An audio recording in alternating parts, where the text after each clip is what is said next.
2-2.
Two, two.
All right, everyone. First and foremost, want to extend an apology on behalf of Dana White. He had to fly home to tend to a personal matter, so he's heading home for a family matter right now.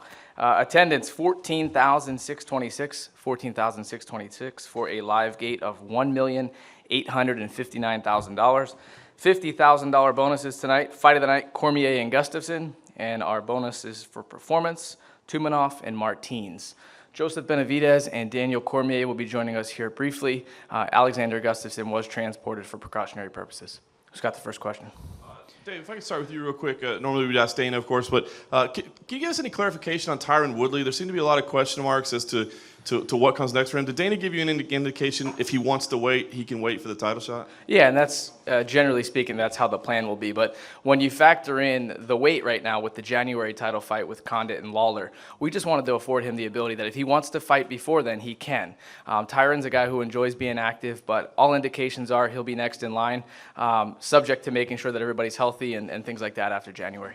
Sure, and the other question we had for him, John Jones. Can we get an update on that situation? Obviously, it seems like he would be next in line.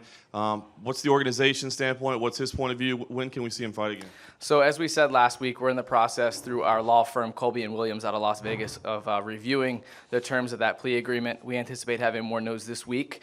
I saw Jones was active on Instagram after the fight, so it seems like he's interested. But tonight is about Cormier and Alexander Gustafsson. Thanks for the updates, Dave. If I can start with Yair, please. Can you just give us an update on your foot? Is it broken as you anticipated? No, it's not broken. The doctor says just cerebral contusion, but I think in a couple of weeks it will be all right. Fantastic. Can you just give us thoughts on your performance overall? A lot of creativity, a lot of fan pleasing. Didn't get the finish like you like, but what did you think of your performance overall? I think the fight was hard. This guy just come out for me like left-hander. He was trying to he was all the time left, so I was trying to be left too. I don't like to be like in the same guards because you always hurt yourself so bad. So I just try to be lefty all the fight and do whatever I can. Thanks, Harry. And just quickly, if I could, for Joseph, a big win for you tonight. Kind of an odd reaction from the crowd. What was your take on that? I mean, it seemed like you fought a technical fight knowing that you couldn't get into a slugfest with a guy that hits as hard as he does. So what was your thoughts on their reaction? Hello? Oh, yeah. I think the main part of the crowd reaction was just that like half of Russia's here.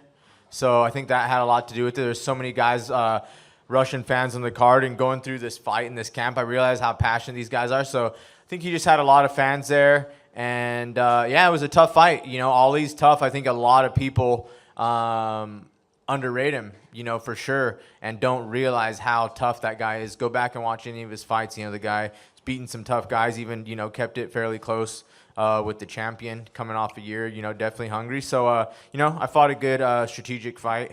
Like I said, I get married in 6 days.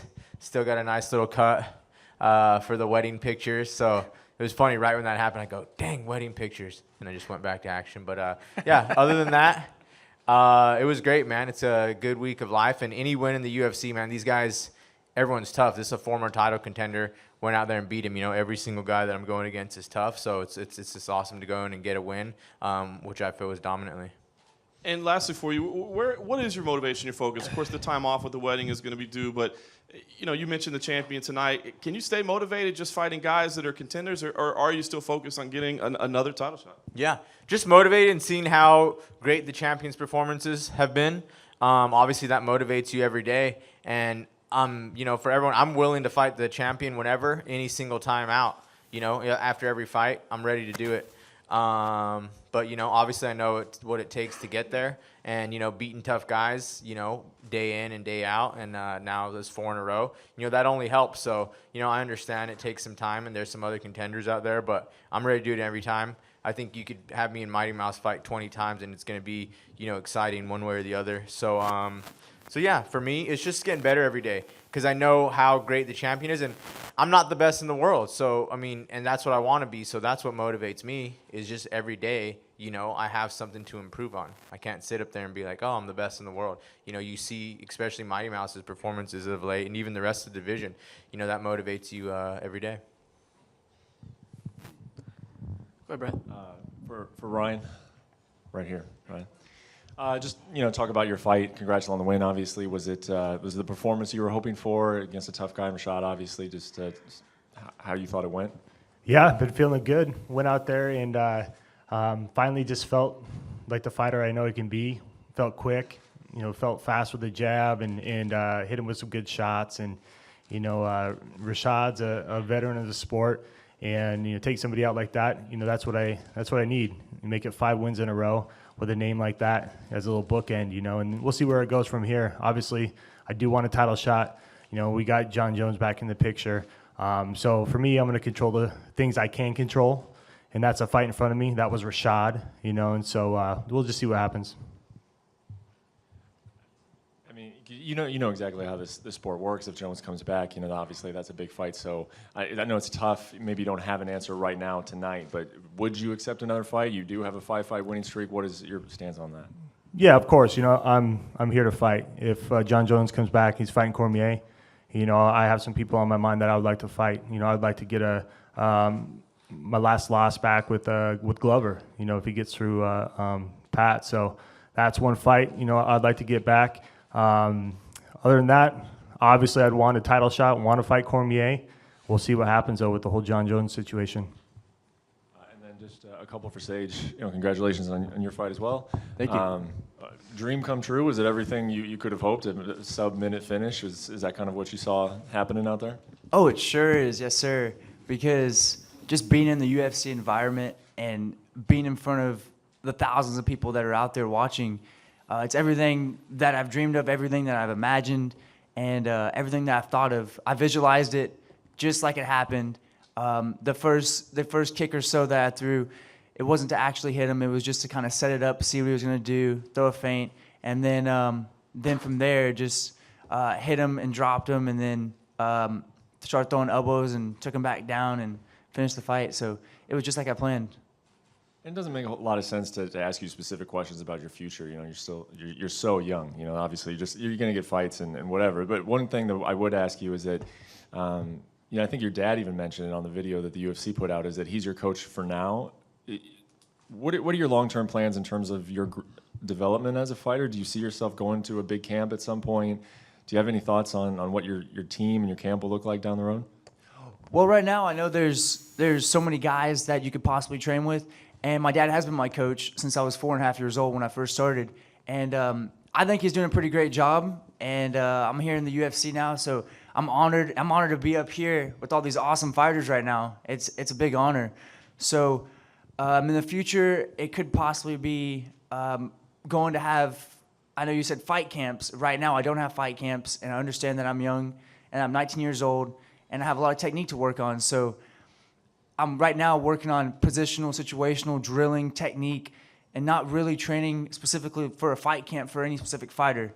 So if Dana White or Mr. Silva goes, hey, Sage, you're going to fight this guy in 2 weeks from now, I'm not going to have fight camp for that guy yet that I'm going to go fight. It's just training my technique to make myself better for now because I have so much to learn still. Question for Dave. Go ahead. Did Dana White comment the main event, and if not, as a representative of the UFC, what are the UFC's opinions on the main event and on Gustafsson's heart and performance? Well, let's start with Alexander Gustafsson. This guy has been in some of the best title fights, not only in light heavyweight history, but in UFC history. He's one of the toughest, grittiest fighters we have on the roster, and it was really an emotional moment backstage because he comes backstage near the medical tent. He gets, obviously looked at by the doctors, and everyone backstage, from service staff to security guard, everybody gave the guy a standing ovation. That's what he means to this company. And when you talk about Daniel Cormier is not 20 years old. He's 36 years old. And to fight with that pace, that persistence, that grit, he became a better fighter tonight, and I think we all became better fans of the sport after watching something like that. And you mentioned he was taken to the hospital for precautionary reasons. Was there any word on any injuries or anything like that? He just had a series of things that we felt best would be under the advice of a doctor. Okay, thank you. And a question for Juliana. First of all, congratulations on a great fight. There was a little bit of controversy with the knee to your head when you were both on the ground. You were both stood up, despite the fact that a point was deducted. What were you thinking about the fact that, you lost your position? I wasn't like upset, but you know, I'm not a ref, so I don't make the decisions on that. So I just let them do their job. And this is obviously your, highest ranked opponent so far. And, we don't want to look too far ahead, but, what does the future hold for you? What do you think? What's the next step? I mean, why not look too far ahead? You know, I did not get in this sport to be at the bottom roster. I got in this sport to let the world know that I'm the toughest 135-pound female fighter in the world. So, you know, I'm 6-0, Ronda's 6-0. I don't think that it's out of the realm of possibility. So I'm looking to be in a title shot. You know, Jessica Ai, after her loss to Miesha Tate, if she would have won, she would have been next in line for a title shot. So why not me? And finally, a question for Ruslan. Do we have a translator? He's checking in for his flight. Yes, I just want to get your overall impressions of the fight, and then obviously there was a lot of Russian fans here to support. What did you think? How did you feel about the support that they gave you? Что ты думаешь? Много болельщиков из России было вокруг. Какие у тебя чувства насчет этого боя? It helped me a lot. Okay, спасибо. Thank you. For Ryan, if I could. You had said coming into this that you didn't want to look past Rashad. This was a fight that you were, really needed to bookend, as you said earlier. What does it mean to finally get that and to be at this point?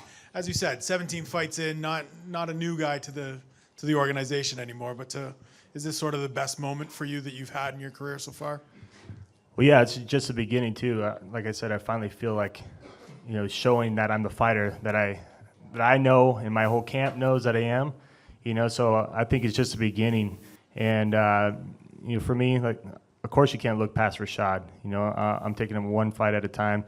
And with the last thing with DC and all that kind of stuff, I was kind of in a no man's zone until I got that name, Rashad Evans. And been wanting to fight him forever. He's a legend in this sport. And for me, go out there and beat that guy, keep my head down, just keep doing that. There's nothing else I can do right now. Like I said, there's too many variables out there. Was there something in this camp and even just in the last couple of days that really clicked for you to make you feel like you're at that best fighter you can be stage, or is it just progress? Just progress, focus. Every training camp, I take the things that, that I need to take and drop the stuff I need to drop. And, this is a 17th fight in the UFC, and that accumulates, and having the right people around me in my camp. Personal life is great. So everything together, it just puts me in that mindset to go out there and take what I want. Let's go out there and win every fight in front of me. And so it's just changing my mindset, really. Just made up my mind that I want to go out there and do it and want to be the best. And for Juliana, if I could, back here. Hi. Great victory, biggest victory of your career. You still seem a little, I don't know if it's irritated, just focused still, haven't come down from it. Happy with the victory, happy with the performance? I'm a little disappointed for several reasons. I had a couple injuries that I wasn't too happy about coming into this fight. I feel like if I was at 100%, then you would have definitely seen a finish and you would have seen me capitalize a lot more. I got a little greedy in the fight. I changed from short choke to a full rear naked choke and then back to a short choke again, and didn't sit in on my guillotine and let her roll through when that's what I was planning on doing the whole time. So, not getting those finishes cost me, and I'm here to say that if I would have been able to pull that off, that you guys definitely would have seen a finish. So, I'll go get it next time. A win's a win, so I'm happy with that. But at the same time, I'm a little disappointed that I couldn't walk away with the finish. Perfect. Thanks. Is that Bruce? He's everywhere. Anybody with any additional questions? Dave, besides of what the commission, if they have a decision on Frank Trevino, if the UFC can suspend him or have a sanction for the fact that he pushed Herb Dean after the fight? Yeah, I have to say this again. Unfortunately, never is it acceptable to put your hands on any officials, UFC staff members, or anybody not associated with the action in the octagon other than your opponent. It's unfortunate that happened. I know he was frustrated that he missed weight, and then obviously got overwhelmed by Sage. The truth of the matter is we'll regroup on Monday, as we always do, on disciplinary type actions, but it's just completely unacceptable. And the commission, to your point, will also have a say in that. Thanks, Dave. And for Jair, I hope you can answer in English and then in Spanish. When would you like to fight again? I know Monterrey is really close, but if you like to fight in January, February, or are you going to wait to what the UFC decides? I would like to wait for what the UFC have to say to me.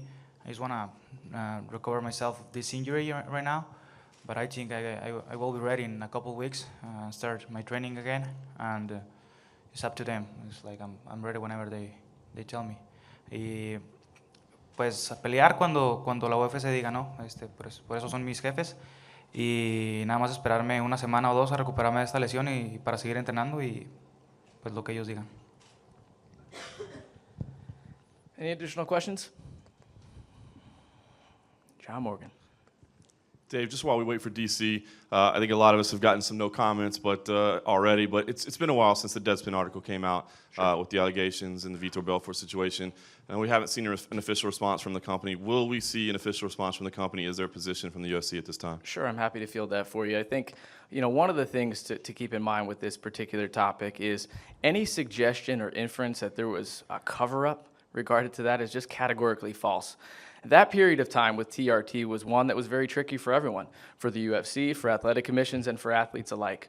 I think when everybody came to a conclusion that didn't have a place in the sport and it was outlawed in 2014, we were quick to make sure that we too followed suit, as Nevada had said. And as you look at it today, we have signed on with one of the greatest and most stringent anti-doping policies in the world through USADA. So our positioning on anti-doping in this sport is the same. We have no place for it in our sport, and we're going to, through Jeff Nowitzki and the USADA folks, continue to be aggressive to make sure that performance-enhancing drugs have no place in the UFC. All right, what we're going to do, guys, here is we're going to let these fighters go. Did you have one more, Jordan? Okay, so we're going to let these fighters go. Daniel's about 10 minutes out. We'll bring the champ here in 10 minutes. Thank you, guys, and congratulations on your performances.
Morgan, what time are you flying?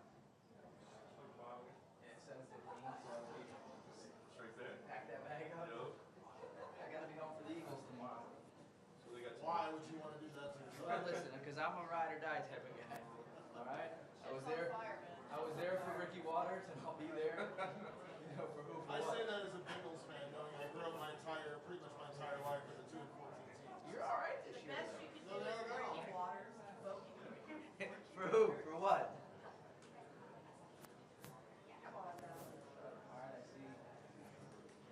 David. There he is. All right. He's on the road. Where is he?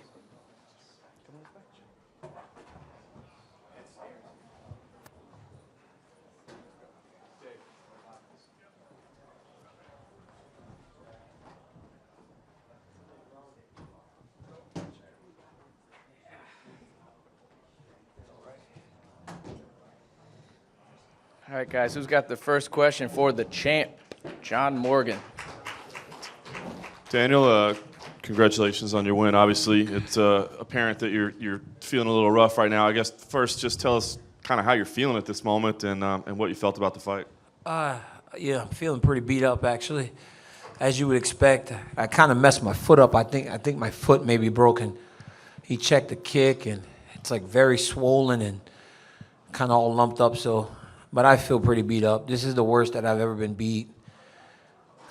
Gustafsson's a stud, man. He's a good fighter.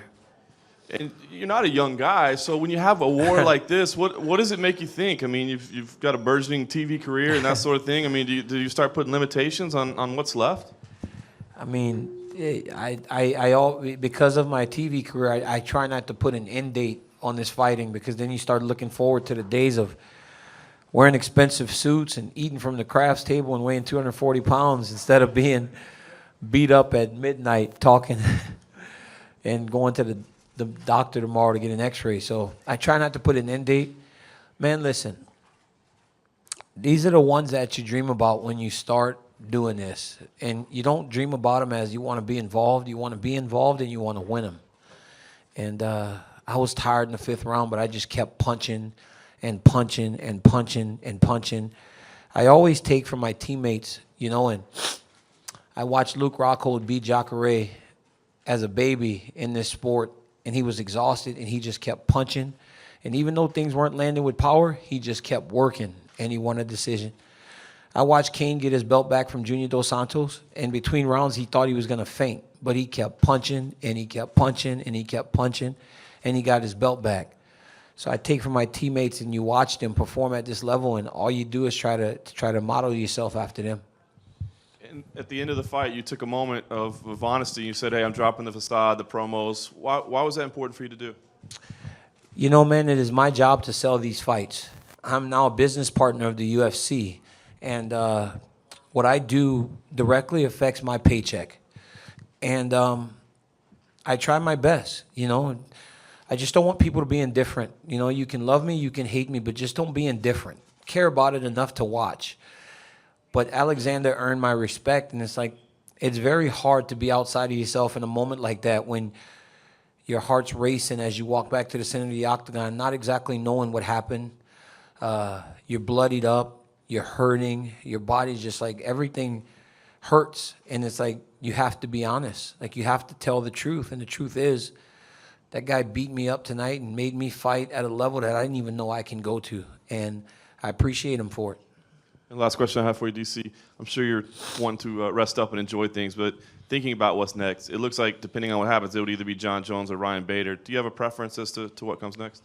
I mean, I don't really care, I just want to fight. I like to fight. That's what I do. I like to fight. I mean, while I'm in there, it kind of sucks, getting kneed in the belly and kicked and punched. I think I blocked more punches with my face than my my hands, but I like to fight, man. I'm not going to back down from any guy. Ryan Bader did a tremendous job tonight beating Rashad. I didn't think he could do that. And obviously, John Jones is John Jones. I think he's the greatest fighter of all time, and when he gets cleared to fight, then we'll fight. But I'm not going to fight him in New York, so you guys can write that. DC, congrats on the win, of course. In that third round, he hit you with the knee pretty hard, and obviously it kind of tripped you up there. Do you kind of remember that sequence there, or like what happened in that moment? You were able to recover pretty quick, but... Yeah, I thought I was winning the round pretty handily, and then he kneed me in the face, and then he ended up actually... See, I can take a shot, but it's the follow-up shots that really get you. And when Rumble knocked me off my feet, I was able to defend the follow-up shot, but this guy actually got one off. And as I was trying to get away, I kind of fell down. And when I got up, I was like kind of fuzzy. I was like, shh, but I got to just start punching again. It's like you just go on cruise control and just start punching. I wasn't going to be able to get away from him because he's too composed. He won't overexpose himself to a takedown in those situations. He's too smart. So he stayed in his lane, and then he started trying to finish me. So I just started punching. And then I landed a pretty good punch, I think, at least. And then we kind of stopped, but maybe I didn't. And I just don't remember what happened at the end of that round. You haven't been a part of very many close fights. I mean, up until you got to the UFC, you had never lost a round. Obviously, you had the Jones fight, but when they announced the split decision, what's running through your head? Were you surprised? I mean, I talked to everybody in the media seemed to score you winning, but were you a little shocked when it came back as a split? My coaches actually got me to calm down. I was very nervous because I was like, well, did I win? Every round I asked him if I won because honestly, Damon, I still don't know what's going on in there. I've had 18 fights, and after every round, I can't tell if I hit him more or if he hit me more. I can't tell. So I asked Bob, he's my mentor, my coach, and I trust him with everything. And he tells me, you won that one, you lost that one. That was very close. He's very honest with me. And after the fight, I said, did I win? And he was like, you won. He was like, we got this one. So that kind of had me a little more relieved. I didn't necessarily think that he was going to win on any of the scorecards, but when he did, I didn't really panic because I figured I had done enough to win the fight. I knew I won the fifth round. I mean, I was punching. I was just hitting as whatever I can hit. I was just hitting. I was kicking. My foot's broken. I was kicking him. I was punching him, and I was just trying to get my hands on him as best I could. When in the promotion leading up to this fight, I know you were, again, promoting the fight, and you talked about, Alexander's biggest moment was his loss to John Jones. But, if you would have gone out and knocked him out in the first round, I'm sure it would have been better for your body and the way you're feeling right now. But to go through a 5-round war like that and have someone push you, I mean, in a weird way, is that good for you as a champion and as you getting respect from your peers? I think so. I think it allows people to understand that I'm more than just a wrestler. When I said I can beat Alexander Gustafsson in a stand-up fight, people laughed at me. They thought, no way. But I believe in what I'm seeing every day. Like, I've never been pushed like I am in the gym. I mean, I go between rounds, and I honestly say to myself, this is not Kane. This is not Luke. I know that these guys will not push me like my guys do in the gym every day. So, every time we fight, we always say, like, we didn't win. Like, I didn't win. I was the one that was lucky enough to go out there and just perform. The American Kickboxing Academy won. Every person that plays a part of this won. Zinc Entertainment won. Selena and my family won. I'm just a guy that's lucky enough to go out there and show what we've been doing for 8, 10, 12 weeks at a time. And I want the responsibility. I'm glad that I can do it. I want to go and represent the American Kickboxing Academy. This is my team. I'm the captain, and I want to go and represent the best that I can. Last question. You said, John Jones, you're not going to fight him in New York, so kind of a two-part question. Was that something specific? Like you want to kind of call the shots on where the fight happens? I mean, you are the champ now, but part two of that is you've had a very busy year this year. I mean, you had the fight in January, you fought again in May, and now you fought again now. Do you feel like you do need to take some time, and even if John gets reinstated tomorrow, to kind of, get your health back? And I mean, this has been a pretty crazy year for you. It's been a tough year. Every year is. I started fighting in the UFC in 2013, and I mean, Do any of you guys know my record in this company? I mean, I've got 18 fights now. I think when I got to the UFC, I might have had 11 or 12. So I've fought 7 times in 2 years. Like, I fight a lot, you know, so it's tough. But I just think that at the end of the day, when Jones gets reinstated, New York is probably the only place that he'll be welcomed without, like, just venomous anger. This is where he's from, so they will actually care for him. They will cheer him. Just as you take me to Lafayette, Louisiana, it doesn't matter what I do, they will cheer me. Why should I allow this guy to go and fight where he's comfortable? No, he needs to go somewhere where he has to look at people in the eyes and hear the anger that they have towards him for the actions that he did. DC, in that first round, you had arguably one of the best takedowns we've seen in a long time, where Alexander Gustafsson was literally upside down. I do that a lot. Did you see anything different in the, you had great success in that first round? Anything different in the second and third round when you were trying to go for takedowns that just weren't there? He's got great takedown defense, and also in between rounds he was drinking and they were like pouring water on him, so he was like very wet. And then it's like he was hiking his shorts up, so I was getting like all leg. I wasn't getting any shorts. You actually need shorts in order to do a lot of those takedowns. I was getting all leg, man, and when I got behind him in the second round, he started running. I tried to lock my hands, and he was it was very tough. I mean, it's him, you know. The guy's good. I mean, kid took me down twice. You know, like, I'm on the ground, like, how in the world did that happen? Like, my takedown defense is suffering. I don't know what I'm doing out there. You know, you mentioned him running, and that was kind of the theme. A lot of people mentioned that on social media. Was that frustrating at all, seeing him kind of run away from you during the fight? Yeah, it was tough because I'm trying to fight, you know.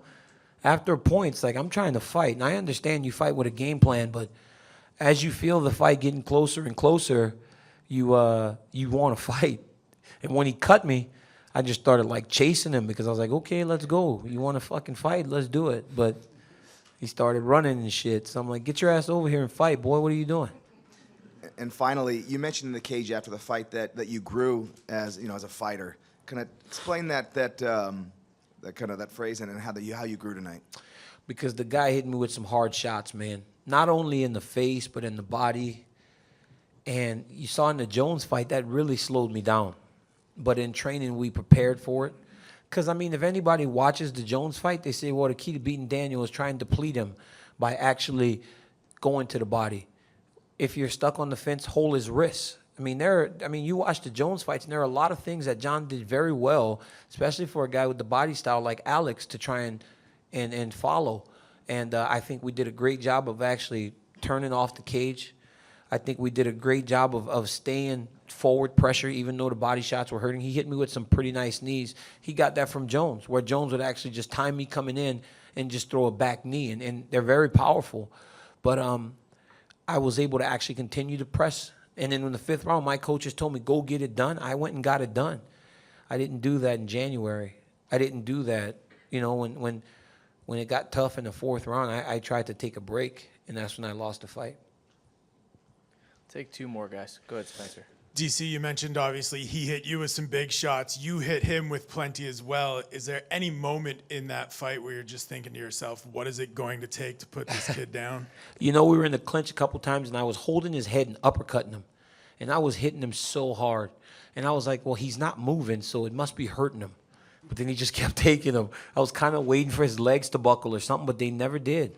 And, I mean, maybe I just couldn't see it. You know, my coaches told me I landed some good ones that kind of made his legs buckle a little bit. But a couple times I was just holding him, and I'm literally just unloading uppercuts as hard as I can. And the kid's just taking it. I think that shows you, like, what kind of power Anthony Johnson actually has.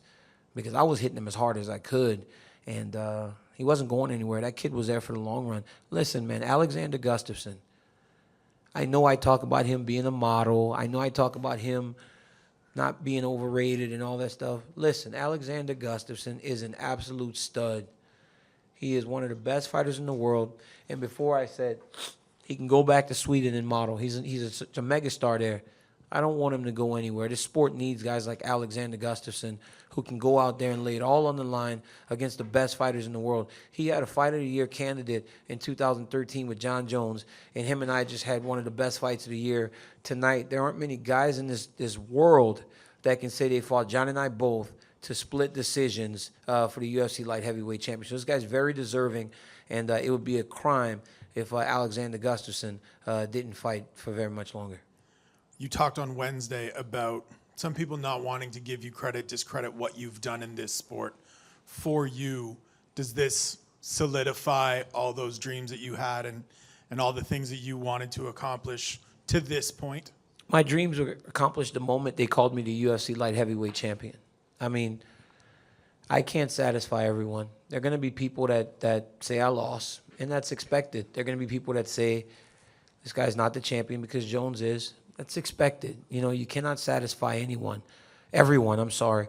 So I just got to continue to do what I do. Man, I'm just going to go to the gym and train. I'm going to believe in my trainers and my teammates.